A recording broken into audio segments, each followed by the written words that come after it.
Welcome to another episode of the School Podcast. My name is Cameron Parker, and today we've got a very special guest who is now doing a lot of traveling all around schools in the UK. But before we get into this episode, I have to thank our sponsors, Nisai Learning. They're the #1 online school in the world. All the UK, I don't even know if that's true or accurate, but it is today. Check them out. All the work they're doing is unbelievable, and I appreciate you. And let's get into it.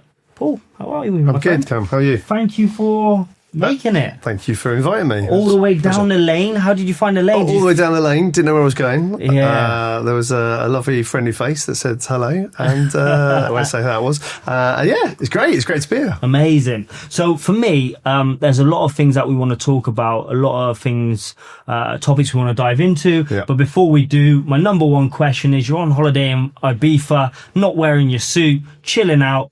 Oh, what do you do? How would you describe to people what you do? Because I know it's recently changed. Yeah, what's my job? What's my title? Can I go back a tiny bit in respect of what I would have said? Because I think that's important. I would have said I'm a head teacher. I'm an executive lead or executive head teacher. And I was in education. That's what I would have said. I wouldn't have mentioned my family, ironically. Although I do have a family. I'm dad with 2 boys, got a 25-year-old and a 14-year-old. Yeah. And now it is very much about the person rather than the job. So if someone calls me in Ibiza, where I used to DJ when I was 21, 22, Wow. 23, another story, maybe not for now. I knew it with the suit. I knew it. Absolutely, a little bit colour. Long story. I would say now that I'm somebody that goes and works with students, predominantly young people. That's the first kind of focus. And of course, teachers, leaders, predominantly, to try and shift forward and get people to recognise that schools and school journeys that they're going through are in phases, and actually you don't have to be in that place where things are continually difficult or challenging. It's about making sure that you think about what you're doing, where you're doing it and why you're doing it, so you can shift that phase forward. And that's school improvement for me. I talk about it in sort of those 3 phases. Something you just touched on, which I wasn't necessarily planning on talking about, but you was just open and honest, which means you've kind of probably done some reflection. I wouldn't have said I was a dad. And I don't think many people would. I think in the UK in particular, when people say, oh, what do you do? I don't know whether it's like a cultural thing, or we're going to judge somebody on what they say, or that's how we come to, who's this person, their level of importance. Why wouldn't have you said dad? Because I don't think most people would. But like, why did you even just say that? Like, what is the thinking behind that process?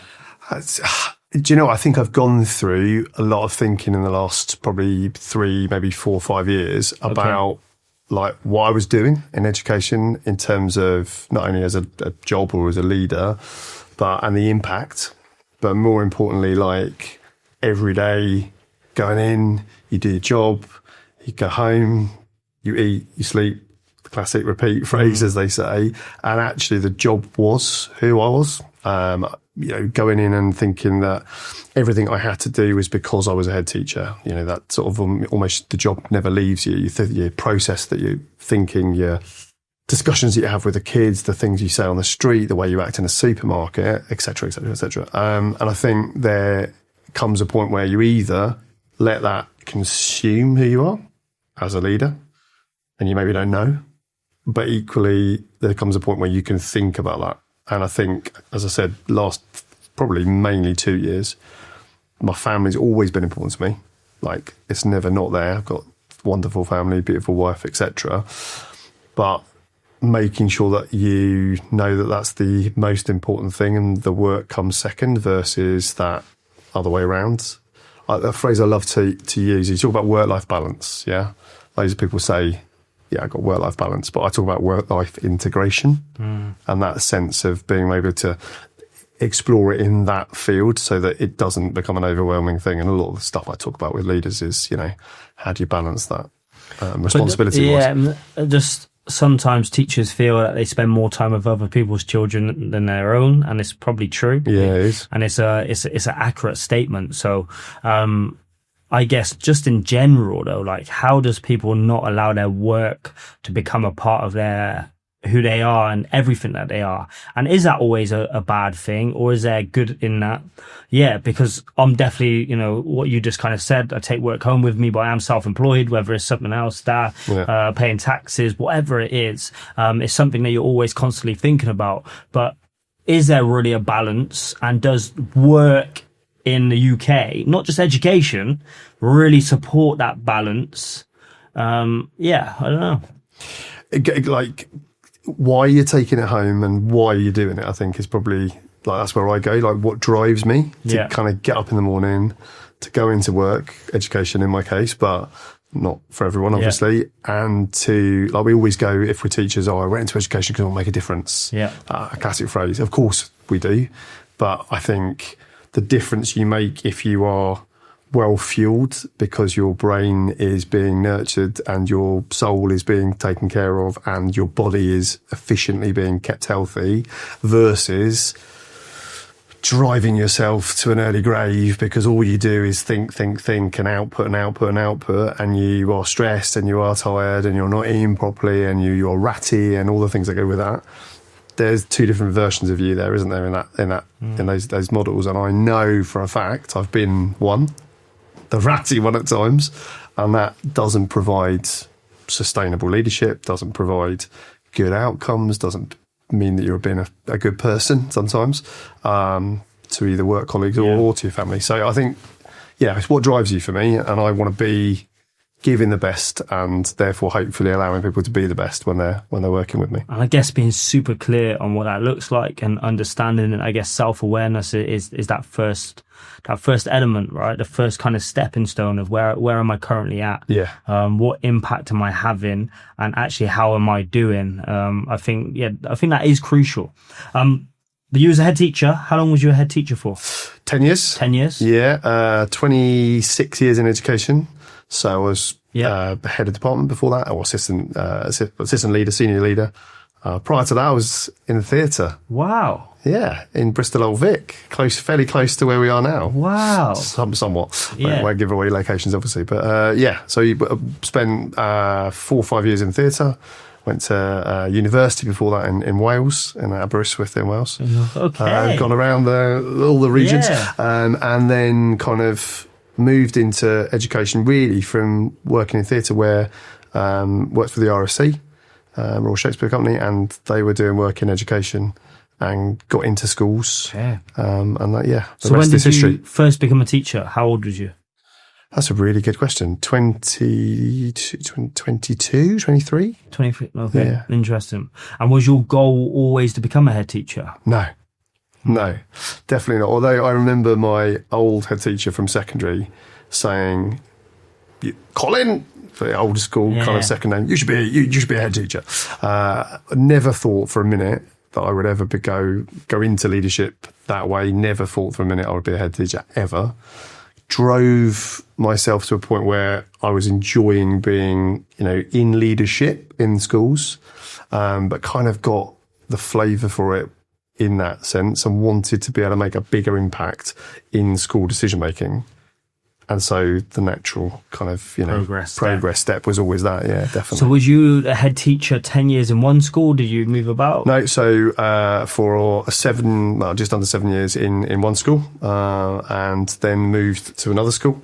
I think important, you talk about what drives you, the schools that I've always worked in out of choice, apart from one where I got placed from a training perspective, have always been schools that were like disadvantaged or challenging for some reason, but largely because of the demographic that they serve. And that drive comes from, that's where I went to school.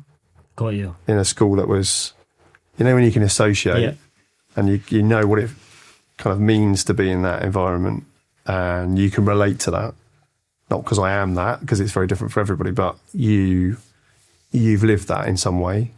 And so when you're working with kids and they've got individual issues, maybe through family, maybe through like their general lives, whether that's aspirational, whether that's mental health, whatever it is, there's that sense of being able to go, do you know what, I kind of recognised that because of X, Y, Z, or because of the person that I was. And so, I've always worked in challenging schools, even as a head. And I've got quite a few questions around that later on, but just to kind of top off your journey, 10 years of headship, what are you doing now? How are you spending your days? Do you know what?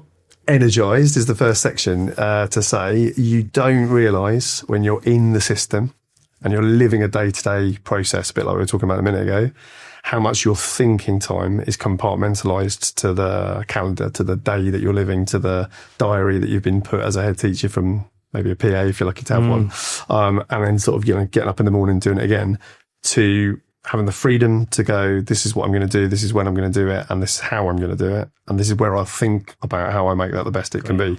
And so currently now, working in schools, supporting leaders, head teachers, executive leaders, fairly local to where we are now in terms of one school, but going across the UK, Liverpool at the moment as well, working with some really disadvantaged schools, and keeping that kind of going in that sense. When you left your last school as a head teacher, how did you leave it? That's a really good question. Did you leave it? Did you do what you wanted to do? Was there still work to be done, and you might have not been the right person? I don't know. Where was you I think you should. Well, there were a couple of things with the journey of a school. The first is leaving it in a good position. It should be the journey you always try and achieve. Do yourself out of a job. I think some people use that phrase sometimes. And because schools go through, secular kind of journeys, especially if you've got a challenging school you're bringing up, and you get it to a place where you can get it to, it might be right that someone else takes it over at that point, because that's right for that journey for them, because you've done the removing of the stone, so to speak. But I think from a broader perspective, in terms of where I left my previous school was good and solid, and had foundations that people could move forward with. My first school, I didn't do that. Okay.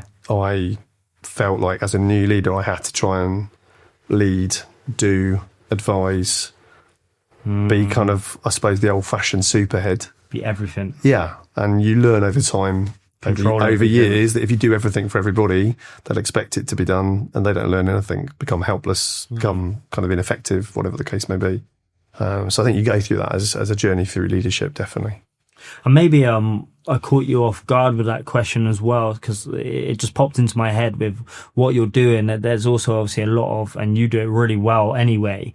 I wouldn't have invited you here today, but there's also a lot of, I guess, leaders who leave, who failed as a head, failed in whatever they're doing. Then they become consultants or coaches or whatever. I'm not saying they get booked, right? But there's a lot of people in education who take those roles.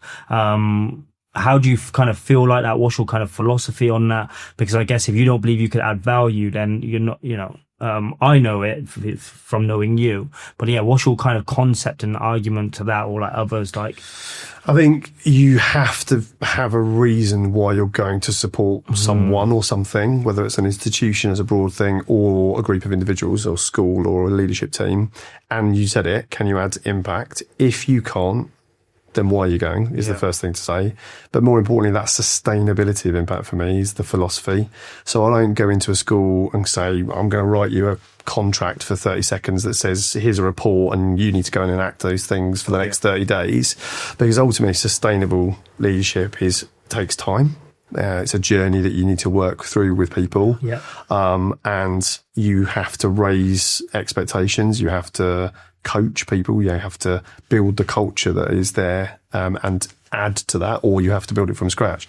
So philosophy for me is to come in and say, absolutely can work with you if you feel that's a partnership where we can work together, but it's over time, minimum 12 months. It's not a fly by night improvement journey, because that isn't sustainable. And every school, whether you've got, I don't know, a fantastic leaders being super great at what they do versus leaders that are struggling through lots of reasons. I won't bother going into loads now, but there are many reasons why that might happen.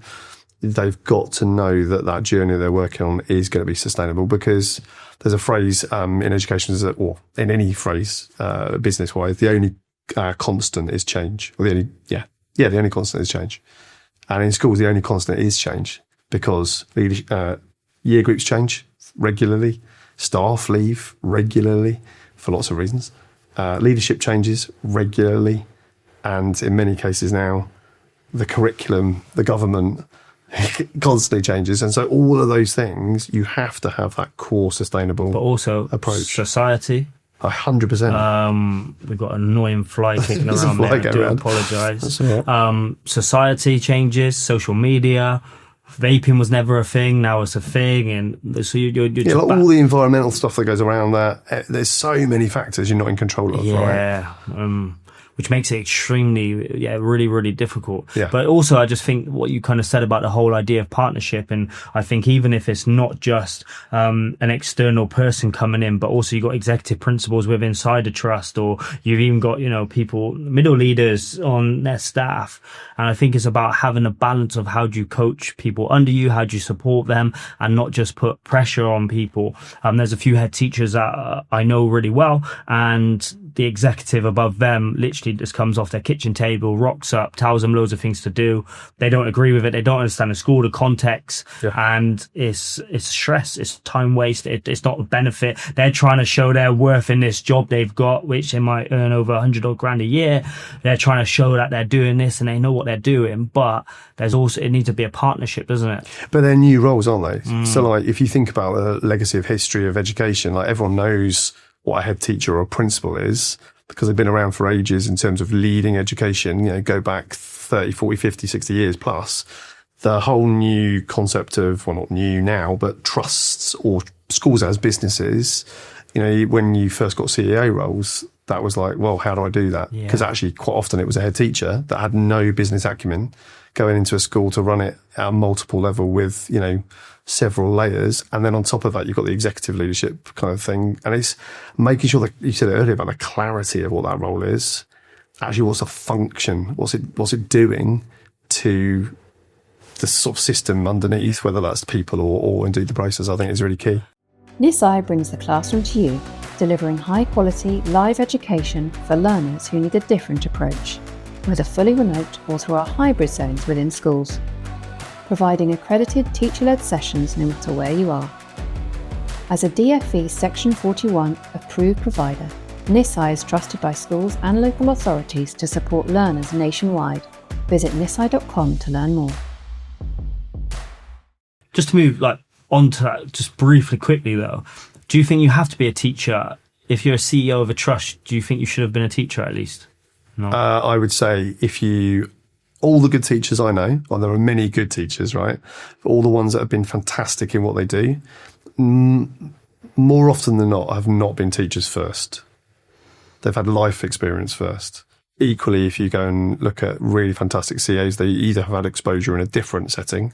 So you said all the best, many of the best teachers not all of them, but not a lot there of are them, some fantastic teachers course, that don't. A lot of them had experience, have come into teaching either as from a rework kind of scenario where they've gone from a job to a teaching career, slightly older maybe, or they've done something prior to being in teaching. I'm not saying exclusively. No. I get it. No. I get it. But many of the ones that build excellent rapport with young people, that have that sense of understanding and diversity of life, that bring a sense of grounding of life in terms of education and that worldly exposure.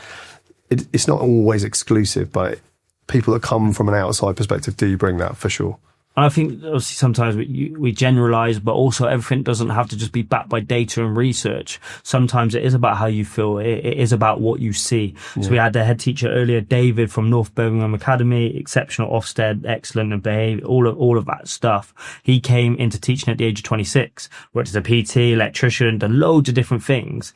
And he said something very similar to you. But then he also said we're struggling with retention in education because he said we get somebody from school, college, university, they're 22, now they're in a classroom of 30 children. Plus, they're still, when you think back to when you were 22, you're so young. Now you've got to manage behaviour, you've got to manage people's different needs have to be met, all of this stuff.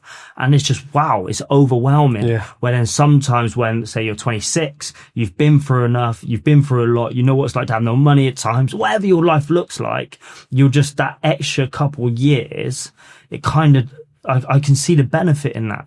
And not always, of course, but I can see the benefit. But why do you say that? Why do you think that's an advantage for people who do come into education? Why is it an advantage to everyone? Because I don't think it's spoken about enough. No, I don't think it's come up literally twice today. Yeah, I don't think it is spoken about enough. I think it's an advantage because, like you say, if you go in straight from an education system, your reality is education. If you're going straight from high school or school, main school, whatever time. What is like teacher's starting wage? Say, if 22, finish uni. About 30 grand 30 now, grand. ish. So even being 22, right, on 30 grand a year, it's quite good money. Oh, yeah, it is. And it's good money, but strong responsibility. Yeah, of course. If you go into secondary school, you've got, like you said, 30 kids, maybe 28 if you're in a slightly more smaller school, that you've got responsibility for. That's rotating 5 times, 6 times in some cases. All of the results, all of the expectations of communications with parents, carers, all of that complexity around need that you just mentioned, which is huge, isn't it now? And you're 22 and you still live at home where your parents might do things for you. Yeah. Let's just be like a bit stereotypical, but at the moment, but that does happen for sure. So your grounding versus somebody that has had to think about mortgages, think about bills, think about, where and how you navigate certain life skills is going to be different. And I think the difficulty with that is a lot of young teachers come in and think, and this is where you make mistakes in the first 2 years, I've got to build rapport and relationship with kids so they like me, versus I've got to be consistent and fair so that they'll learn. And by that, they'll like me. Preach. And, that whole kind of package that goes around that. And we don't, I think, the whole stigma of behaviour being the thing that's going to be the thing you need to learn the most in the classroom. Of course, it's important, but I think the way in which you craft I talk about irresistible learning. Like, how do you get the kids to want to be in your classroom so that without fail, they're not going to want to miss a moment of you? In terms of what you say, in terms of how you say it, in terms of what you do and what you give them, because they'll run to your class, because if they don't, they'll miss it. And that is important. And we're kind of teaching at the moment young teachers to kind of regurgitate PowerPoints in the worst form. Just survive today. Yeah, that's not irresistible to anybody. And ultimately, because of a culture where you can pick up a phone and get a lot of information, can't you, as a young person, do you know what I mean? Scrolling through stuff. And I think you did kind of mention as well the idea earlier about mental health, what you put into your body, all of these things. So I think that is definitely an element. But one thing I do then want to touch about is this whole idea of growth as well. And sometimes you can become stale. And I think when you're growing and you're learning and you're developing, mainly as a teacher or anything, even in a gym or whatever it is, right? When you're growing, then you get that passion, that bug for it, and you start to enjoy it again because you develop that competence, which I always talk about. Yeah. And then when you got competence, you like it. And it's like a positive, it reinforces like a it. Sort of circle thing. Yeah. So it's like after, say 5 years, how many people do feel like, do you know what? I'm just not growing as a teacher. And sometimes that's could be an unconscious choice. It's actually, you stopped reading a book, you stopped practicing or trying something different or working on something to grow. And it happened to me, and I've spoken about it previously. It happened to me, I guess, for me in the last 18 months, where my old highs become my new lows. I achieved everything I set out to when I first ever we started connecting back in the day. And I was bored. You wouldn't notice at the time when I was on stage, whatever, but it was just words, didn't connect with me anymore. Maybe the ones closest to me would have noticed, but I lost that passion for growth and I wasn't growing anymore. I wasn't striving anymore. So that's when I had to set a few goals and try different things. And I found that bug again for it. I'm trying different things. I'm learning new stuff and just growing. That element of growing provides that internal kind of motivation to. But that's so important for if you're a teacher, if you're somebody that's giving to a learner, you will want to feel that yourself, because otherwise that rhythm, that like you said, that cyclic rhythm that just goes on and on, is boring, isn't it? But equally, if you're bored and you haven't got any passion and you're not in a classroom inspiring, well, guess what? The kids are going to notice that, aren't they? They're the ones that notice the signal straight away. Why are you upset? Are you feeling a bit down? Oh yeah, it's because I've had an argument with so-and-so. Oh yeah. They pick up on all the nuances.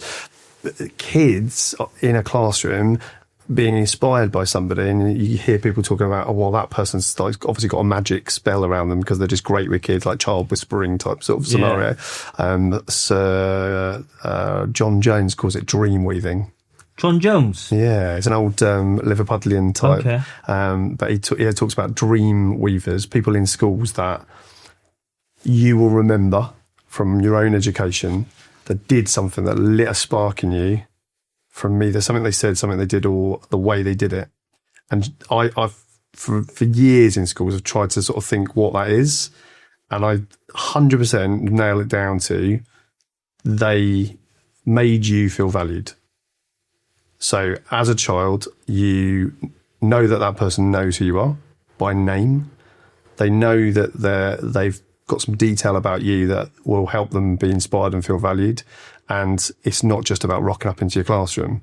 And the teachers that are really amazing with those kids, that's because they're valued ultimately in their room, in their space, and there's great leaders do that as well. You know, they value staff, they value students. I agree. But I was going to wait for the but. what about the opposite? I still remember the teachers who didn't value you or showed you. Took it even one step further. Yeah. Who you felt targeted. You felt like you walked in, you breathed, and you got kicked out. And you met, back when I created that at the time. I'm not saying I was innocent, but also those teachers that sometimes to get more attention, you know, you might be triggering that teacher, so then you do it more. Yeah. Or whatever it might be. And I won't say names on here, but there's one teacher in particular. And I remember it, and just, you could just see you walk in, he rolls his eyes. But then the next teacher in the classroom which came from was, oh, Cameron's a lovely boy. It can be a bit cheeky and mess about a little bit, but doesn't have a bad bone in his body. But this teacher... But that was about relationships, right? In terms of like... Exactly. So like we're talking about the positive and what can happen. Yeah. But then also there's that side of it. If you don't do that, but if you just make... Yeah, like... But all of that is about understanding the outcomes of why the behaviour is being kind of displayed in the way it is. Like... You, me, we would have behaved, differently. Definitely, I behaved differently with some teachers in exactly the same way as you just said. And I know that the teachers that got me could support me, could understand the way I learned or what I needed, or were speaking to me in a way that I found appropriate, i.e. they were relatable, or they were kind, or they were generous, or they listened, whatever it was, versus people that came in, rocked up, did their job and went. Like, that's about kids noticing signals again, isn't it? It's about you going, so-and-so doesn't get on with me because, well, they would have said or done something at some point that made you feel like that. In the same way as leaders, ultimately for everyone, that's about culture. Like, if we as leaders let teachers perpetuate a sense of negativity to children, or we allow it, we permit it in the context of a classroom, kicking you out every lesson, for example, well, that's not okay.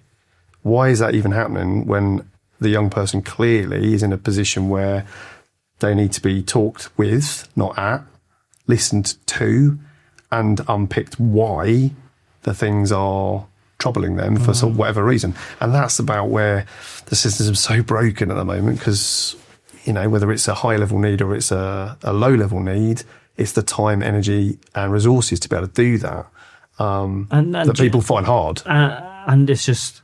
I always talk about feeling tolerated, and when you're just feeling tolerated, nobody's ever going to do well or reach a level of excellence in that class if they feel like the teacher doesn't like them. And you know what? We're all human. The teacher might not like them, right? But at the same time, you're the adult in the room. You're the professional in the room. Even if they tell you to F off yesterday, it's a new day. Yeah. And you're in a position to squash that kind of, that beef ultimately. And it might happen again. But yes, you follow the policy, the process, the behavior, you follow that. You should, obviously, a good school will get supported, all of that. Yeah. However, it's not personal.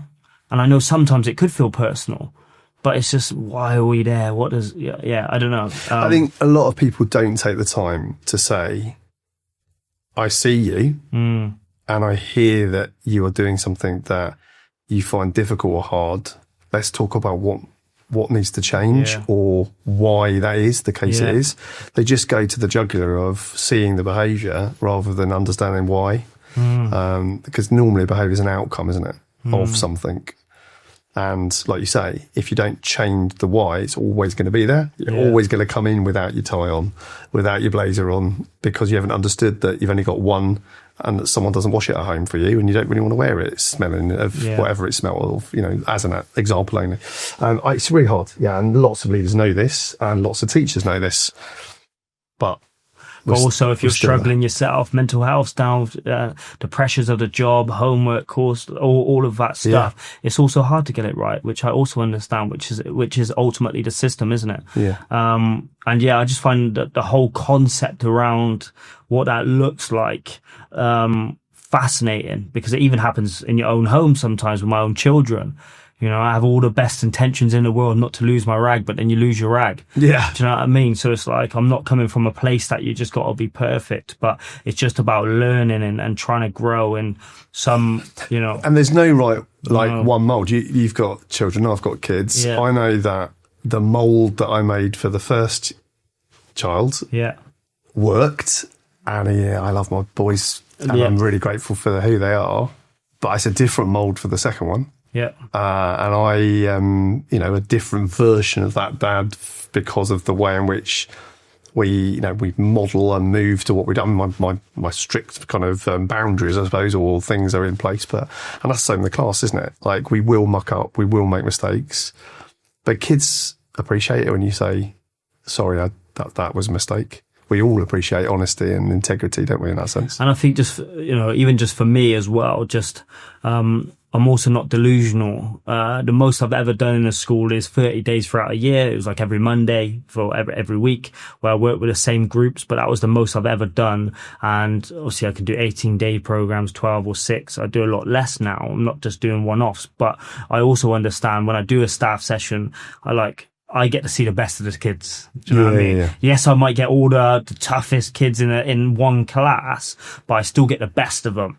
So I never talk from, I know what I'm doing. Look, I can control this whole year group and I can do this and I can do that, because I know I'm not there on the ground every single day. And it's that same principle of kids in your own house, like you're there, just my dad, you're just my teacher. I've got that element where I'm coming in. So it is easier for me at the same time, but it's just, I don't know, it's just trying to fix that where the kids don't feel crap, but also the teachers don't feel crap, and just fixing it. Like, when I talk about school improvement, you've got to get the foundations right, though. Like the culture. It's not rocket science, is it? No. When you sit there and you listen to people, and it's like, if you build the foundations correctly and the things that are in place, and you're really clear about those intent positions, then, that's the same as when you're in your household, and if you've got, the child that goes and talks to one parent and then goes to the next parent and tries to kind of break the foundations. Don't start. Then you're in that position, aren't you? So, as long as you've got the boundaries in place, I think, you're there. Yeah, definitely. What do you find most fascinating about school improvement? What is like your really interesting question? What is like your real a bit of this is me. What drives that kind of almost itch moment of wanting to get underneath the skin of stuff? I think when you can walk into an environment or a school where the culture is palpably wrong, you can see it, you can feel it, you can hear it, but you know that it's got the absolute ability, because at the heart of it, the young people are really warm, caring, interesting, and you can just see and read and feel that, and all they want is a bit of love, however that comes across. I'm not saying tangible love necessarily, but like care, listening, and all of those things that go with it. That excites me, because that's not a massively long journey to get that really started with people, and to get to a point where it's long in terms of its sustainability, making sure it stays there, but it's not necessarily a long journey as in getting young people to start to be felt like they are belonging in that sense. You talked about earlier, when you go in, it's not a quick fix. There's no magic pill. It's a long journey. And I think Tom Haig said, he contradicted himself quite a bit, but openly said he contradicted himself, where he's like, we need it now, but also it's a long journey. And I think Rob Tarn said that pace, we can't waste another year, instant. What's your kind of philosophy to that? Because obviously some trusts come in, don't they, and take over a school. Ram it in and get it done. Ram it in, get it done, kick kids out. They might, whatever it is. We don't need to go in whether that's right or wrong, but how important is pace, but also long-term planning? I think, especially in the schools that I serve, work in, and colleagues do, if they're coming quite often more than not from a community that is maybe deprived, that has that sense of real family orientation outside of the school building, you can't cheat school improvement by putting in a quick system that fixes everything, because if you do that, the people that come in and do that are not then going to be there long term, and the systems that are not backed up, well, they're going to be seen by the community as a fraudulent thing, as a gimmick thing, or a kind of just for change sake thing. So I think it has to be that you are going at pace with things that are needed. For example, if it's a safeguarding issue that needs to be fixed, you need to fix it, clearly, like we all know that. But things like systems around learning, behaviour, curriculum, bringing in communication that's new, whatever it is, there's lots of different things you can bring in. I think that has to be done with clarity with each person, with each stakeholder. Otherwise, you're in that position where, you start it, you leave, it changes. You start it, you leave, it changes. You start it. It's that constant. It never gets embedded at all. So I think it has to be done with intent, with conviction, I would say, not pace, and making sure that you're doing it with purpose so that those people can get on board with it. Day one, dropped in a school in Stoke. Bad behaviour, everything's just off, all right? What's the first thing you're going to work on? So Catherine from Michaela, her answer was uniform. Just tackle uniform. Yeah. What would be the first thing you tackle? I would ensure that all of the young people had an opportunity to meet, not just me, if it was a team of people coming in that were new, let's just say I don't want to be a hero leader, and understand what are the key things that we think are really important to supporting and moving forward those young people so that they can have a better learning experience.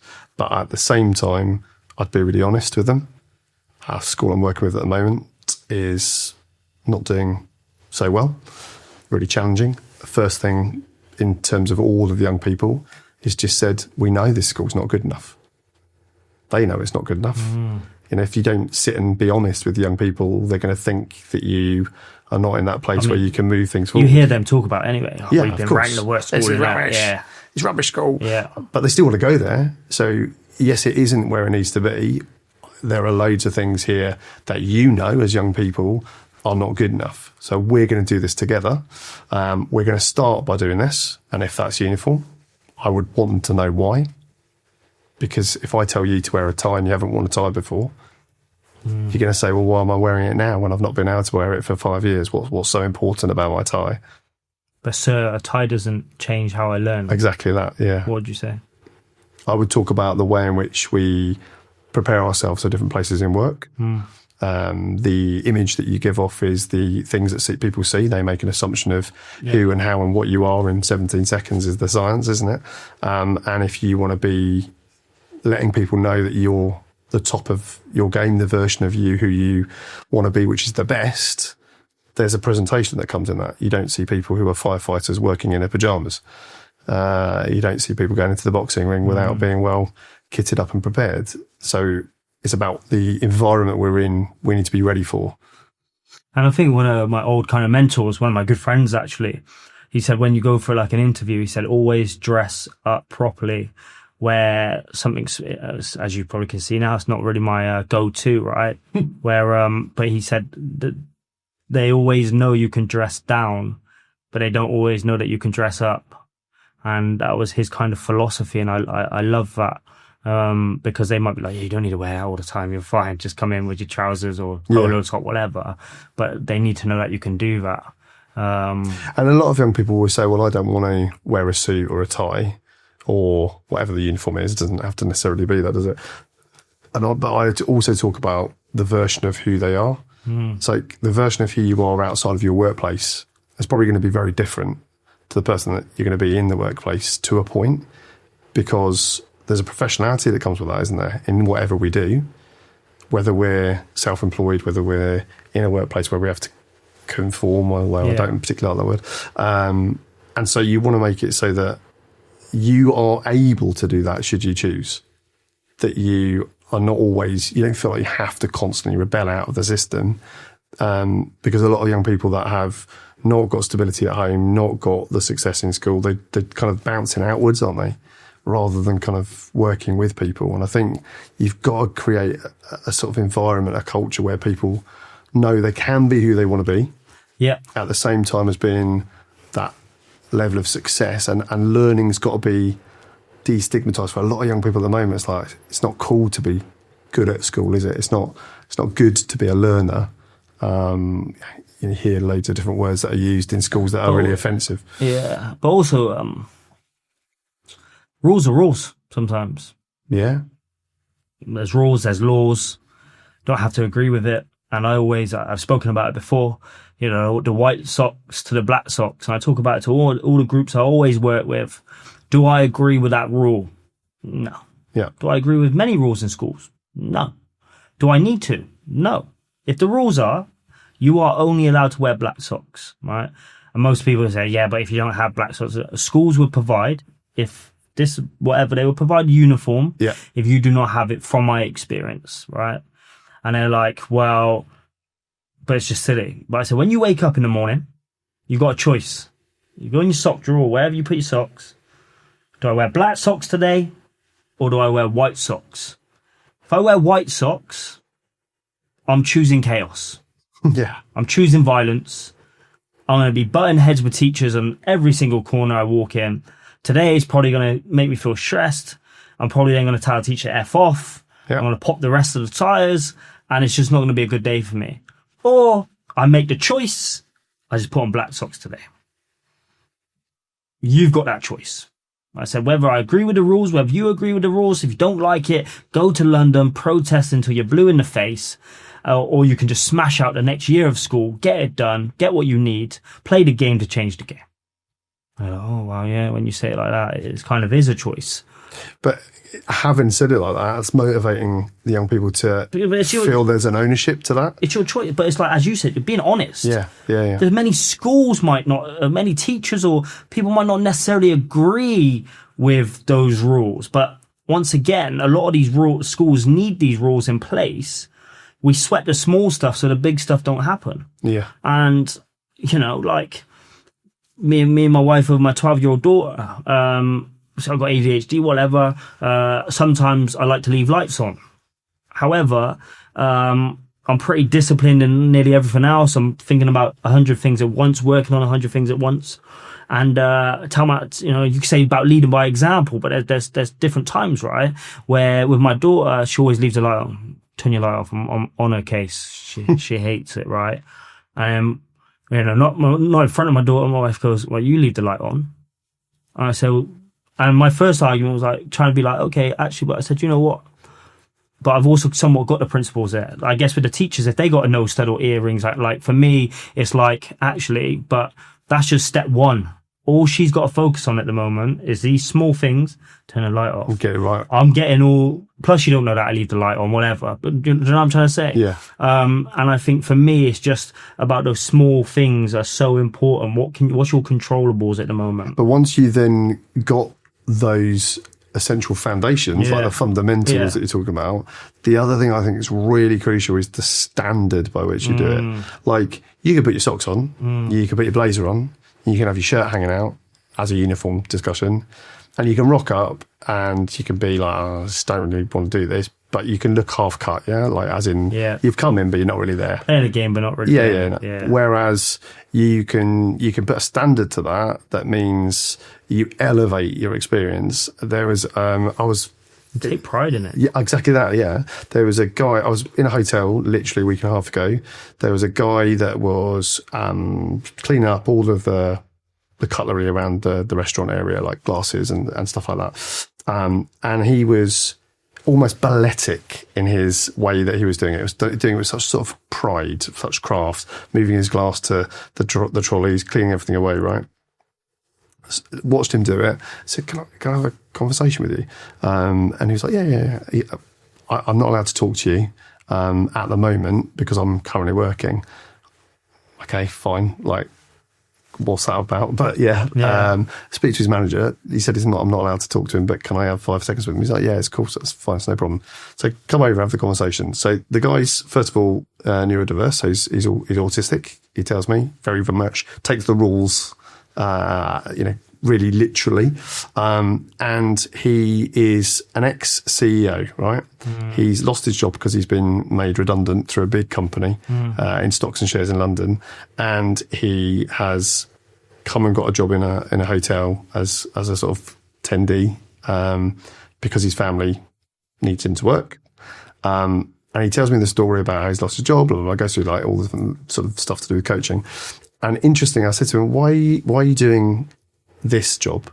And he said, well, it's the job that I could get. I said, why are you doing it in the way in which you're doing it? And he was like, well, I do this in the way I ran my other job, which was to be the best I possibly could be in terms of that company. And he said, why wouldn't I give you the service which is the best I possibly can, which is to make sure everything's clean, everything's attentive, because that's the job I'm currently doing. And it's that standard of attention, that ability to be able to go, this is not about, how much money I'm getting or kind of I've been told to do it. In you, yeah. It's just in you to do something to a really high quality or take pride in it. And I think we could build that into children. It's not just about the rule. And then there's the whole, have you seen that Navy SEALs video? Talks about swimming and like punching a shark or something like that crazy. But he's just said like one of the only rules he's got is every day just make your bed. And he said, make your bed, that discipline of making your bed. And then he said, this is the best bit about it. He said, if you've ever had the worst day ever, at least you come home to a made bed. And it's just like, wow, like that's true. Yeah, that is true. Because it's a bit different when your bed's all ruffled and you just jump back in it. Like it is a different feeling. Yeah. I don't know. Yeah. And it's like, it's those little standards, those little wins. And interesting, you're in control of that, aren't you? Because there are so many things in a young person's life that might not be within their control. There are some things, definitely, but there is a huge amount maybe that's not, especially if you're working with disadvantaged background, families, schools, etc. To make your bed is given that you've got a room that hopefully you can make your bed in. But yeah, exactly. Interesting. With over 3 decades of experience, we specialise in supporting young people with special educational needs, attendance issues, and students at risk of exclusion, as well as elite athletes, performers, and families who travel and need continuity in their learning. We combine in-person mentoring and virtual learning with small class sizes, subject specialist teachers, strong pastoral care, and rigorous safeguarding to ensure NISI students feel safe, supported, and ready to learn. Visit nisi.com to learn more. Talking about disadvantage, I can't really remember what Wayne Norrie said about it, or what language he used. I really don't like the word disadvantaged, but I don't know how to replace it. I don't know. And obviously you come from that background as well.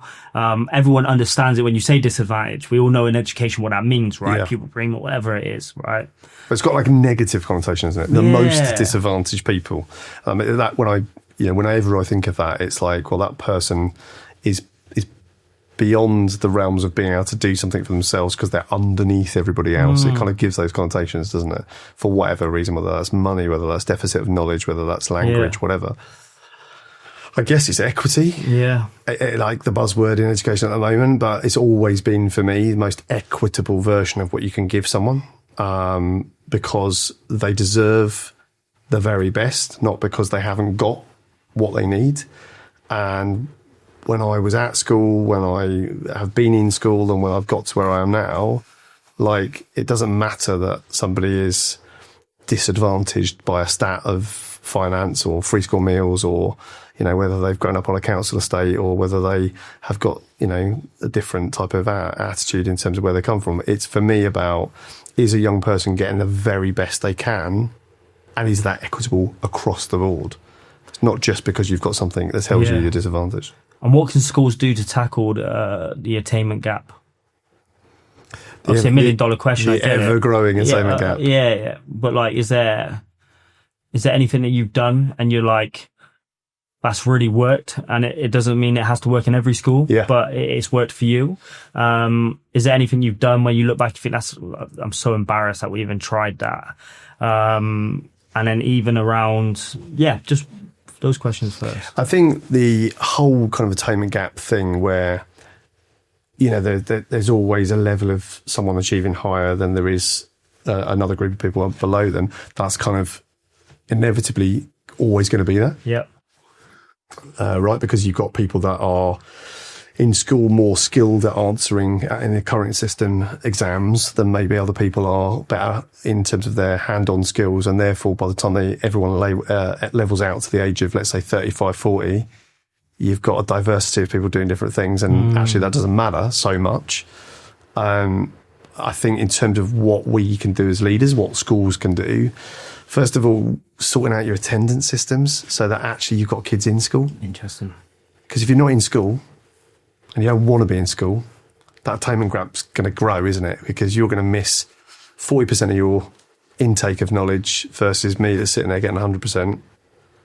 And at the very best, you're either then going to turn up to your exam and write your name on it and not get any results, or you're going to commit to some of it and not get as much. So I think there's that. Being in school for all the reasons that a young person should be, both social, academically, and from a safety point of view. Squeaky chair. Sounds like you fired. I was going to say, it definitely. Cut that one out. That was the first time that's ever happened. I'm letting silent ones go all the time, mate, so you're mad. I think that is really key, because those young people, if they're not there, and you've got a crap system, and you haven't got attention to why those young people are not there. That's the first thing.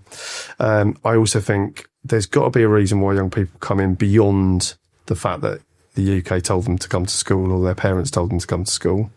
And it's got to be more than just the fact they're sitting in a class learning maths and English or whatever other subjects they're doing. Like, that for young people at the moment is hard, because we've gone through 2 years of saying, however many years of saying school is really important. If you don't have it, you can't succeed. We're all off school for 2 years and everyone goes, it's optional. We can succeed because look, we just did it for 2 years, versus then why do we reconnect and why do we want to be back there? At school now, bluntly, we've seen loads of social problems, social behaviours changing because kids come to school for social, like their mates are there. That was a deficit over COVID, wasn't it? So that's got to be harnessed in the right way, because you go to other countries and you see their social connection time, the way in which they create that, the way in which they harness that, the way in which they mentor that is far more, I'm not going to use the word structured, but purposeful. We say to our primary school students at UK age, here's all these amazing things that you can play with. There's a sandpit. There's the area you can go team build and make constructions with and pretend you're inside a spaceship. And then what do you do when you go to secondary? You don't lose it all. Here's 5 areas you can go run around in and at worst beat the shit out of each other. At best, play a good game of football. Yeah. And then the whistle get blown, you have to go back into your lessons. That whole sense of like why we socialise and the construction around that goes a little bit, becomes free. And I think there's a real part that we can play in terms of encouraging young people to kind of frame that in some way. And you see that in the best schools, those schools that have got really purposeful activities that go on around social time, after school activities, etc. Clubs that people kind of can put in place, the aspiration to the local gym because they know kids want to use that, and so they've got free passes or whatever it is. There's loads of versions of it. I think those things are really important. And ultimately, if you're a leader, I think the way you recruit is really important. The last thing I would say, if you recruit people that are aligned to your values, that teach the systems which you think are important well, and care about the kids, you probably are going to have a school or a setting that will have success. Does the white paper concern you at all? Yeah, Does it concern me? Does it concern everybody? I think. Yeah, it does. Yeah, what's your feel of what's the conversations that you've been having, not just publicly, but actually behind closed doors? I think there's a lack of clarity with what it actually means for the system. And if we fast forward like 5 years' time, like we know it's broken at the moment, what's it going to look like? There's that sense of worry, uncertainty, lack of funding, and that what if kind of moment. I think that's concerns across the board. I think people... From your perspective, the way you understand it, obviously there's quite a few things, but what is the number one ask or change in the white paper? What are they suggesting? What biggest adjustments do schools need to make? For it to be successful and to adopt what's going on. I think the shift or the possible shift towards that funding level and that sitting in the context with schools could be really successful. In terms of how schools can use that and the way in which it can be used. I think the shift towards working with services in a much more aligned manner is really important. And, external services in terms of some schools have luxury to have EdPsych, some schools have the luxury to work with mental health services. Some schools don't. And that system is fragmented, isn't it, across the board? So to be able to really align that more and make sure that that's more purposeful, I think is a really good thing. I think there is the danger around all of it, as it always is with a lot of new government systems, as it always is with the current changing kind of environment in government, is there's no certainty or clarity around whether things will stay like that. So if we get a new governing body, governing government, new prime minister, whatever, what will change? Well, it's only just changed, hasn't it? So will there be that momentum that allows the sustainability we were talking about earlier with the white paper, or will in 3 years' time it change again? And, that inevitable, we talk about the educational circle, those of us that have been in it 20 plus years, and it's not an old or a new thing. People say, I'll see it come around again, that same circle of ideas. That's the issue with the way in which things get introduced or change. And ultimately, we have to have some big moves, I think. Is the white paper a big enough move to really shift the system? That will mean it's a little bit painful, but we've got to go through pain to get good change. And if everyone is in that position, we might have a better outcome. I don't know. I think they haven't done enough with where the system is so broken at the moment. It's saturated, isn't it, in terms of where we're at? I think Gemma Collins has all the answers.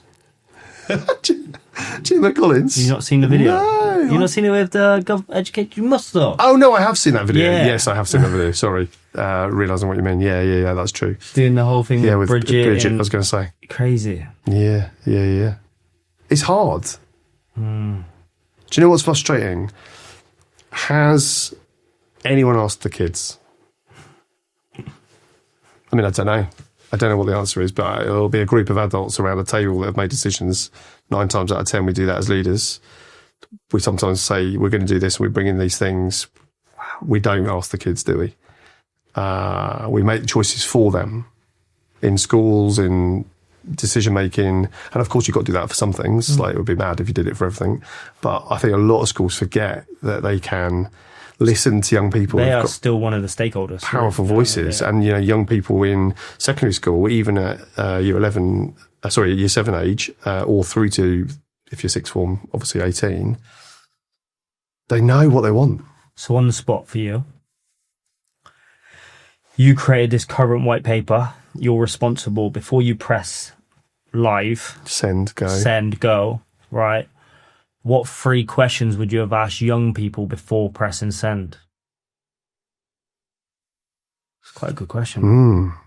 I think 3 is maybe a stretch. You can always come back to me another time. But what would... I think I'd first of all say, if you were going to identify things that are, or something that is not working in schools at the moment, and you may only know your school for the context of this question, but think about it from a point of view of helping everybody. What's the thing that's not working the most? I think I'd ask that question first, because you want to accessible for all young people.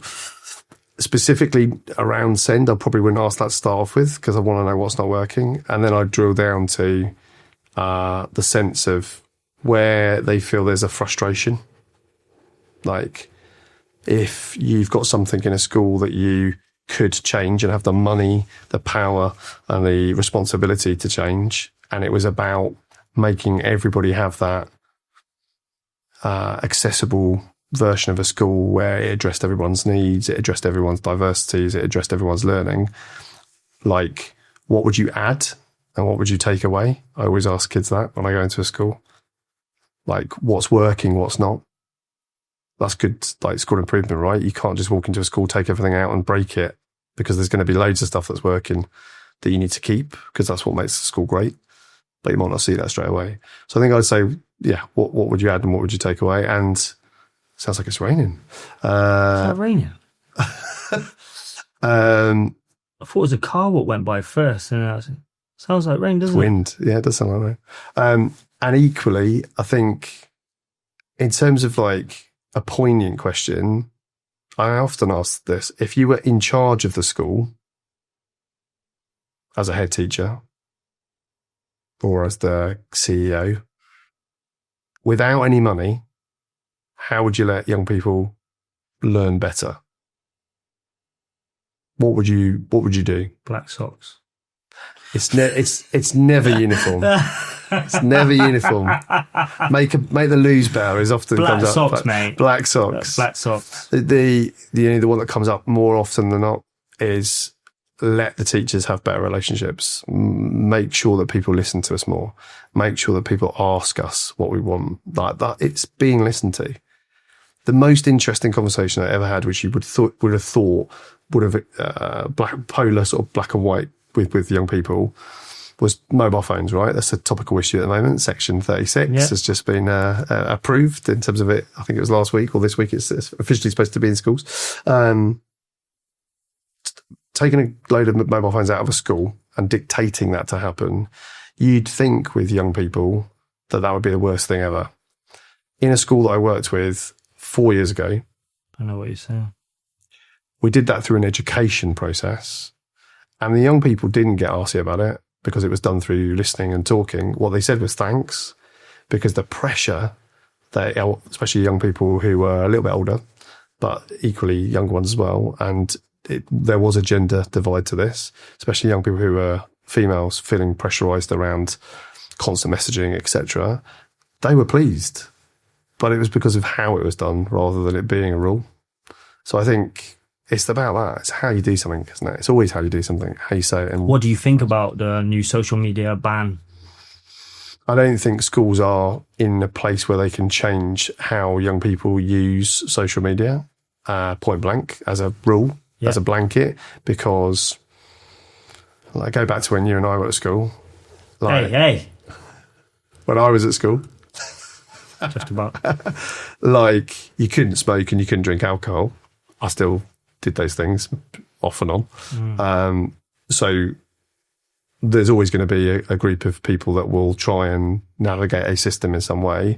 I think if we come from a point of view where it's to do with being healthy and to try and put that at the forefront of why we're saying mobile phones, smart devices, they're not massively healthy if you use them in this way, because all you're doing is just exposing yourself to this kind of repeated sort of subconscious thing.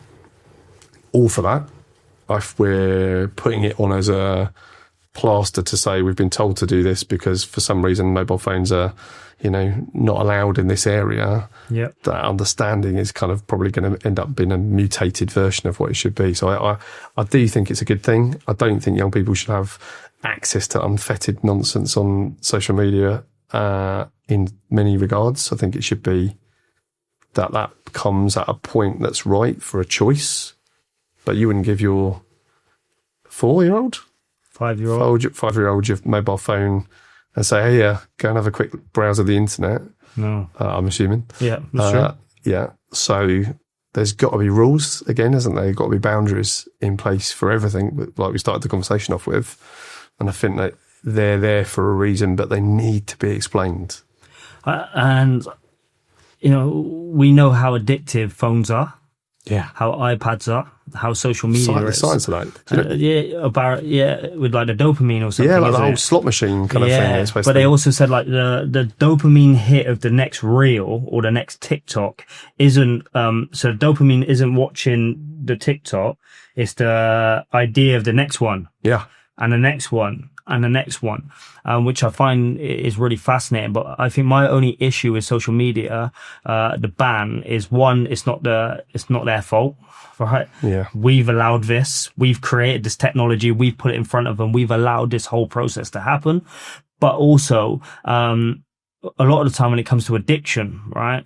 Addiction, they also like, you can't just stop it. Also, then what are you going to replace it with? Yeah. And that's why you got a lot of people, me and Dave talk about, you've got a lot of alcoholics. Some alcoholics will run Ironman, or because they're replacing that hit with something else. Not always, of course, generally speaking, but it's like, what are you going to then replace it with, right? So it's like, what are you going to replace social media with? And that doesn't mean are you going to open up more youth clubs? Are you going to provide something different at school? Provide schools with more money and something else for after? Like more sports teams, like what's more libraries? The danger is they don't replace it, right? And but they're not going to. No, and they're not. When you then end up with like conformity, in classrooms of rows where you've got kids listening and learning, and then what? They go out and they just can't talk to each other because they haven't got those skill sets, because socially they haven't been used to it, and then culturally, school's an unhappy place. So guess what? The attendance will go down. And we're just back into this like circle where people don't want to be in school. I think it's really, I don't know, there's some real tension over some of those rules and some of those expectations, and the clarity of why it is happening. Why it's happening. Interesting. Yeah. Conspiracies, mate. But it is, I mean, like, it's like someone makes a decision, isn't it? Like, we want everyone to wear red trousers when they go to school tomorrow. Government suddenly says, you've got to go and buy yourself a pair of red tracksuit bottoms. What's going to happen? Well, because it's been said, we might end up having to go and do it. But is it clear why? Who's questioning it? I think that's a massive, concern for me. Yeah. Well, especially if you've had somebody say that you need to do that one year, and then the next year you've got another person telling you it should have been blue, and the next year it should have been red, and it was someone else. The contradiction and stuff like that. And I kind of go back to the point that you kind of said earlier with teachers. And I talk about with the students I work with, we get them to rank it at the start and the end of the program. It's called SHED: sleep, hydration, exercise, and diet.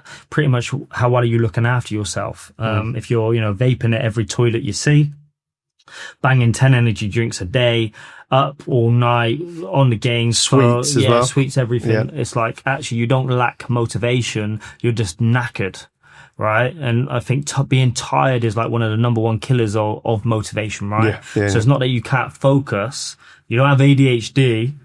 Right. Because that's a real thing, like, which I've got and a few people do. It's just, you're just exhausted, my friend. And you need to sleep better. You need to work on a few of those different things, but also then screen time as well. And so we've seen some sickening screen time over the years because we collect it. And the average at the moment isn't as bad. Well, it's 5 hours and 22 minutes. That's is it? Average. I was going to go 7 hours. Yeah. But some have 13 hours. Yeah. Some have 2. Yeah. And it's obviously all dependent, and some obviously watch YouTube on their phone or whatever. But, as I said, back to my point, energy drinks, vape, phone for 9 hours, all of that together. No wonder you feel like crap. And I always say, how many of you now are going to go home today, say on a Friday afternoon, and you do not come out your bedroom again until Monday morning? And they're like, I bet there's a few hands that go off. But it's where the hands don't go out. And I know some of you don't clean your teeth. Some of you don't even shower. Yeah. But it's true. And I've had those one-to-one conversations. Yeah. And you can see their reaction when I say it, and they're like, that's me. Obviously, they won't necessarily admit it in front of a group. But I said, and we're wondering why we're just struggling, guys. But then it's that insular pocket of individualized person that even when they then go out, let's say to cinema or they go and get some shopping, it's that worry, isn't it? So many young people are like, been see sort of my desensitized friends. to the world around them that they can't. Yeah, exactly that. And then it spirals as they get older, and you see this decline, and it can be really rapid in terms of that. It's a concern for sure. Yeah. And that's, I guess, half the work of what I do. Quickly, for your kind of role you do now, kind of executive coaching, work going in, supporting school improvement. Are you on the ground doing that? Or you just like being a bit of a Louis Theroux watching type of thing? Tell me why you're definitely not Louis Theroux watching thing, although some good documentaries recently. No, so it starts off as I would call it a stabilising kind of approach. So on the ground, working with people face to face in the trench, shall we say, making sure that as part of that process of like looking and observing, it's doing it with somebody, both to kind of get does get like a the feel. school introduce you basically? Yeah, so say hi, we got Paul. No, it's more. Imagine you get a new head teacher. They would come in and they'd work with the senior leadership team. Probably after the first week, they'd then speak to students and start to really kind of bed themselves into working with the young people and the teachers. So it's that process as opposed to suddenly like, big kind of sort of one-stop shop here. Here's this new person working with us. It's becoming part of the team so that the team's culture, when you start to move towards putting new things in place, when you start to move towards that discussion around why do you do this, has a sense of trust, has a sense of identity, and ultimately that those people will come with you. So it's not you doing two, it's got to be them doing it. And that comes from having that sort of underpinned level of working with somebody over time. And you can see the impact. You know you're doing good work. And I think that's the difference, right? Yeah. Where somebody like Sam Strickland said, you can never be an executive principal, in my opinion, if you've never been a head teacher. You've never sat an Ofsted, a fire alarm. Yeah. But also there's an authenticity about that, isn't it? If you're the sort of person that will walk the corridors with somebody who's still on behaviour duty, if you're a sort of person as an executive leader that still teaches, my subject is drama and English, but still teaches a drama class, because that's what you do, because we're teachers, right? Then the credibility is that you have got, if you like, the understanding of your fellow colleagues to know that he can teach, she can teach, they can teach, and therefore they've got the ability to lead and learn as well. Whereas if you're sitting in a office 9 out of 10 hours just doing... had a phone call Sunday night. I've seen this in quite a few schools. Students died. Yeah, I've had that recently. What do you do? Oh, I've never been a head teacher before. I don't know. I've not been in that position. You're useless. But you've been in that position. If they never have, maybe there's a protocol, a system in place. I don't know. I'm not a head teacher and I've never tried to be one. But you've experienced that. Even if you've not experienced that certain thing, this happened before, or I've lost a member of staff, or this happened, or somebody, outside the school gates, or so then you know how to respond in the moment. And what that looks like, that real kind of leadership, taking it, and sometimes you might not always have the answer, but you just got to think. And then it's that crisis management bit as a leader, isn't it? And if you're a good leader, 9 times out of 10, you would have got there because you have the ability to compartmentalize those decisions. Do you know the best advice for people to give in that scenario? There weren't any scenarios like that. And it's the same if you're in business or you're growing things. If you've got good people around you that you can network out to, whether you're in a school or not, that you can pick up the phone to and go, oh, Cameron, I just had this phone call, and you go, it's 2:00 in the morning, Paul, what are you doing? But I need to just take your advice on something, and that you've got that network of people. Actually, that's the most powerful thing you can do, because even if you're an experienced head, and say you've had 30 versions of that you've experienced, the nuance will mean you don't know exactly what to do, but someone else might. And sometimes things just take you by, and some things trigger certain things. Yeah. And you might go blank and just, I got 2 guys who work for me. They run a masculine program, but they're 2, you might have seen me post, Ralphie and Warren. One's a big old boxer.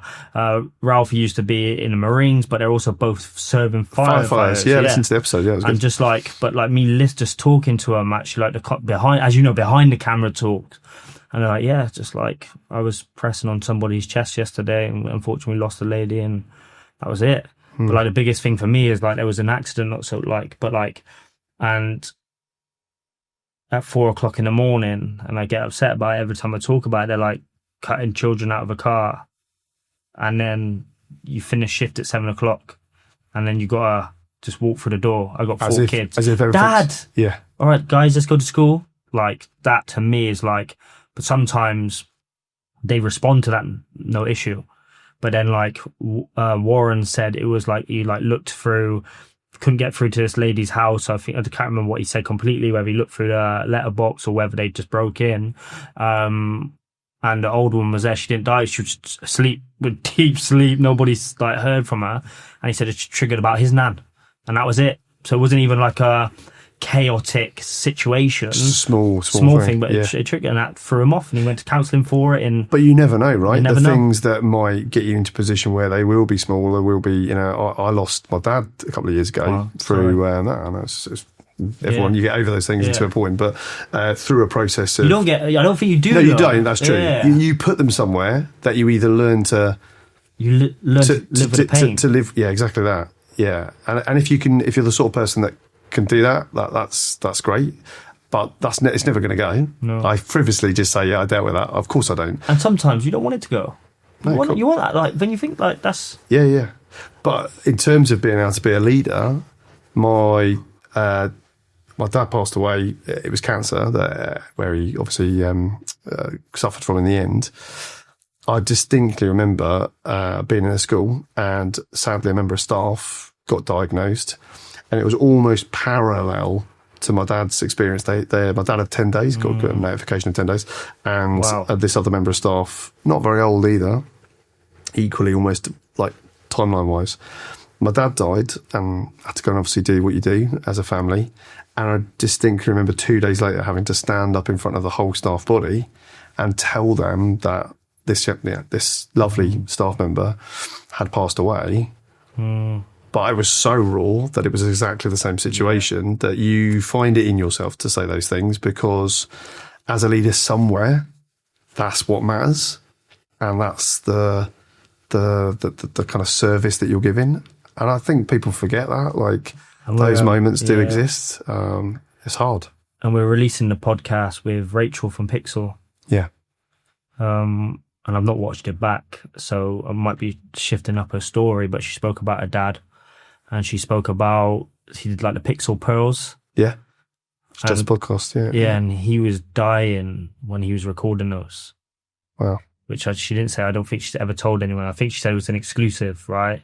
So we're going to do a whole thing, but that alone, that now if you go back and listen, I think it's going to add a whole different weight to it. Yeah. But also it's like she said, then there was a Pixel conference, and she had to stand up, and then she did the whole conference. She didn't want to break the news at the beginning, I think she said, because she didn't want everyone to be like, oh, like, it, not ruin the conference, but to put a bit of a downer, a bit of a negative, also for people who are like, oh, you're like that type of thing. So she was strong all day, and then at the end she stood up and said, you may have noticed my father's not here, and then she broke the news. And I just think, as you said, like... But you never know, D, from a point of view of, and it makes me think about a young person in a school recently, secondary school, so not very old, a young person in year 10, lost his life to cancer recently in the last few weeks. And that sense of, the understanding of those young people who had gone through that journey with that young person fairly rapidly over a period of less than a year.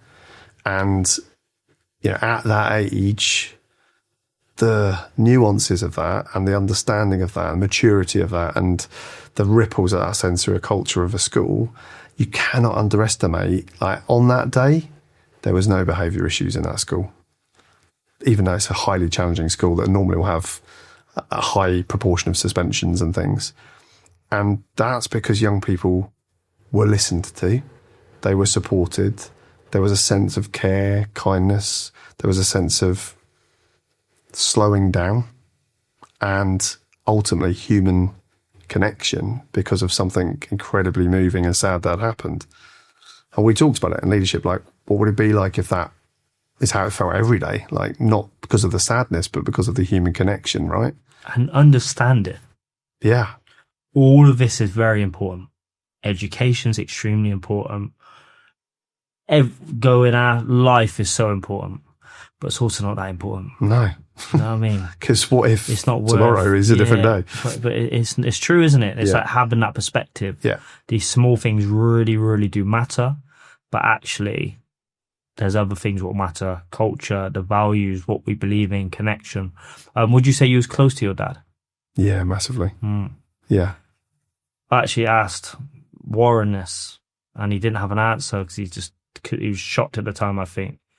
And I think I said, what is one trait or something from your dad what lives through you today? What would that one thing be? My dad was, apart from being a really hard worker, which is definitely a trait, my dad was a watchmaker. So he fixed finite watches and also big ones as well. Did a lot of work on some fairly large clocks that have large bells, shall we say, situated in the city. And he had an attention to detail that was constantly questioning whether it was good enough. And I think that's probably the quality, the sort of different skill set, obviously, but the quality that I take from him, definitely. And you admired, yeah. Yeah. Sticking on this whole kind of conversation around connection, I guess, as well.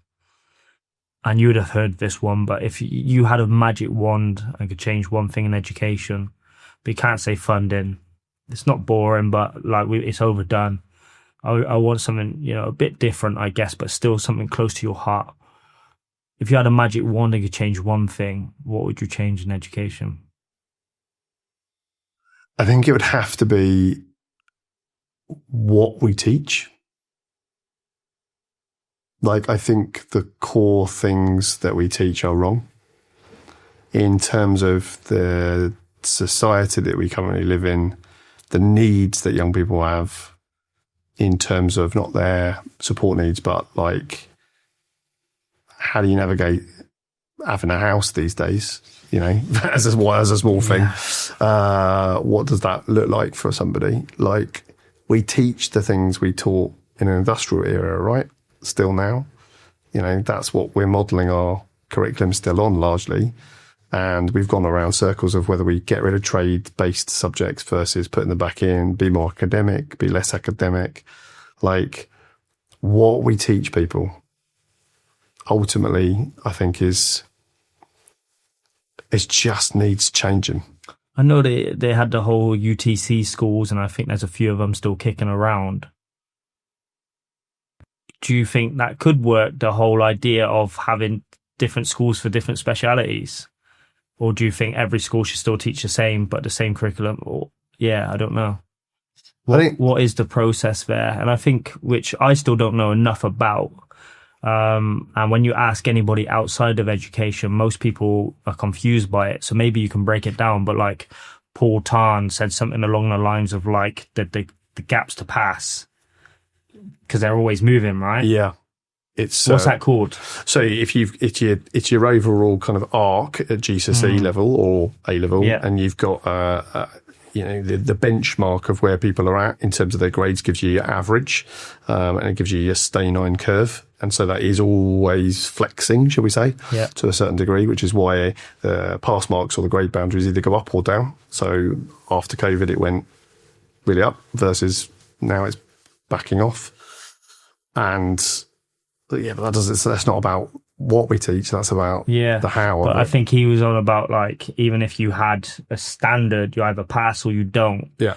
Then a lot more people would pass, and a lot more people would be able to get jobs, and then a lot more people would be able to do what they need to. And then he said we wouldn't necessarily have to steal talent from other countries, because then there's opportunity to go to uni. There's opportunities to go in, because I feel in many colleges, obviously, retaking your GCSEs is a bit flawed, But also, why are we doing that to young people? Like, we're putting them through the pressure with getting it. I remember, from my point of view, I took my maths GCSE 8 times.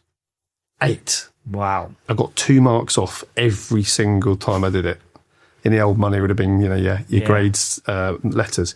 And, that for me was, I felt like I was not only a failure, but an absolute, thicky, as it were. I remember people used to be kind of giving me the. So I guess with like the movement of the grades is essentially you could sit in the summer and say you miss it by 2 marks, right? But then you sit it saying whenever they do in college, October, right? Yeah. But then they try really hard and they actually get a better grade. They score more, but they still didn't pass. Yeah. Because it's different paper or it's moved or whatever. Yeah, well, they still bank the grade at that point, but it's another, let's say, 4 months worth of stressing about something that, as a young person, you put a lot of weight on that. For a lot of young people, that's really intense, isn't it? And actually, if you don't want to, maths, you might use, obviously we use maths all the time. We use words all the time in terms of English, but, what you are doing, let's say if you're going to go and be a chef in an industry that is not using kind of numerical maths in the same way is hard. So I think and I think I'm a constant walking contradiction, if I'm honest, because like I always, and I think Martin Oliver, when he was at Outward, he talked about, I'm happy to be in an exam factory because I know these grades provide outcomes and outcomes provide opportunities. They're life chances, right? Yeah, life chances. I totally get that. And most of the time, the ones who say they don't like education or it's a waste of time are normally the students who are doing nothing, right? As a cop out, because they might not feel they can access it or whatever it might be. And we also know the school to prison pipeline. We know all of that stuff. But then there's also that wise, Einstein quote is you can measure a fish by its ability to. No, if you measured a fish by its ability to climb a tree, everybody would believe they're an idiot or something like that. I can't remember what it is completely. So I don't know what needs to be changed. It's not. But I don't know that it's necessarily taking huge amounts away, but it should be definitely, I think, a consideration of what we need to do and add that somehow, I don't know, adds value to the current world rather than it being just the kind of stuff that we already do. Yeah. Like, where is that sense of real intrigue and kind of inspirement around the health of a young person, like confidence and just financial literacy for kids, all of that, like teaching them about the technology we use, like how do we do that in a way that is. But also like when we talked a bit about social media and school websites and stuff. We won't go into that now because obviously all the AI stuff and whether schools should be posting pictures, that's not my point. But when you literally say, I go into a school, do a session and people are like, sir, can I have some pictures? Can we take pictures with you? I'm like, yeah, cool. So then like girls will go both sides, teacher will take picture and I look left and look right and they're all going like this. And I get, what are you doing? Yeah. They were like covering their faces or whatever. And they're like, I just don't like my face, sir. Yeah.